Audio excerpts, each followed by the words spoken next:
কি হচ্ছে? লোকেরা বলে হায়াত বাড়ে, হায়াত তো বাড়ে না। হায়াত কি হয়?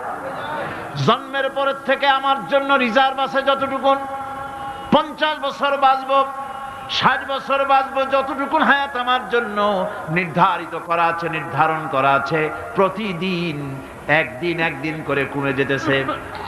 এজন্য আমি বলি, আমার বাড়িতে যে ঘড়িটা আছে, এই ঘড়িটা বেলা 1টার সময় ঢং করে একটা আওয়াজ দেয়, শ্রোতাকে শুনিয়ে দেয়, বাড়িওয়ালা তোমার জীবনের মূল্যবান হায়াত থেকে 1 ঘন্টা কমায়া দিলাম। 2টার সময় 2টা ঘন্টা লাগায় শোনায় দিল, বান্দারে তোমার জীবনের মূল্যবান সময় থেকে 2টি ঘন্টা কমে গেল। এমনি করে দিন গেল, মাস গেল, বছর গেল, আমাদের হুঁশ হলো না।